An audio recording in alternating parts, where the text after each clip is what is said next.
Simula na ulit ang panibagong conference para sa Barangay Ginebra. This time, ang kalaban ay Macau Black Knights. So sa unang laro na to, maraming bago. First of all, 𝗧𝗏𝗀 is back from action. First game out of being out of a long time dahil sa knee injury. And unfortunately, 𝗪𝗀𝗏 suffered from a knee injury as well. Pero sa video na to, gusto kong i-highlight lang. Kasi, by the way, pag-usapan muna pala natin yung final score na 93-110. Panalo Ginebra. Mula second quarter hanggang dulo, Ginebra na yung nag-dominate sa game na to. Punta tayo sa stats, saglit lang. Sa game na to, Ginebra really shot the ball well in terms of 3-pointers. Napapansin ko talaga na parang ine-embrace na talaga nila yung 3-point shooting nila. 11 out of 33 sila. And a lot of those kasi within the offense, talagang hinahanap. And kung hindi man, they attack the closeout kapag nagsisimula nang mag-closeout yung defenders.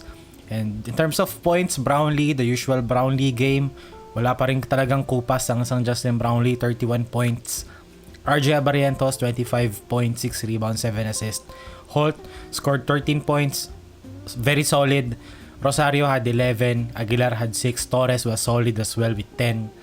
𝗪ጽ𝗶𝗵𝗵𝗵, surprisingly, solid then for this game. Jeremiah Gray, despite only shooting 1 out of 5, 2 points, played really respectable effort. And defense and offense. And si 𝗧𝗏𝗏𝗏 0 out of 6, pero this is to be expected kasi kababalik lang. So mahalaga para sa akin na nakakalaro siya. He played 11 minutes. To me, mas importante yung 11 minutes instead of him struggling sa loob ng court. Pero anyway, sa video na to, ang agenda ko lang talaga ay i-highlight yung nakapansin ko kay 𝗪𝗀𝗴𝗵𝗵𝗵𝗵𝗁. I know, isang laro pa lang to. Like, literal opener pa lang, di ba? Pero, for some reason kasi, si RJ, ito tinatanong ko kasi, boring lang ba yung laro? Or nasa control na si RJ, finally? Kasi ito, for some reason, ramdam na parang nag-slow yung game for RJ. For the better. Na parang hindi na siya ganong nagmamadali. Parang, all of a sudden, bumagal yung laro niya and mas nagme-make siya ng right decisions, right reads, and hindi na siya ganun ka-erratic. Pero anyway, daanan na natin yung clip. Sa play na to, naka-triangle offense sila, pero para mag-set ng two-man game for JB and 𝗪𝗀𝗴𝗵𝗵𝗵𝗵𝗁. Ito yung napansin ko ngayon. Meron pa ring triangle, pero yung focus ng triangle is to set up their best players sa two-man game, sa ball screen, sa handoff.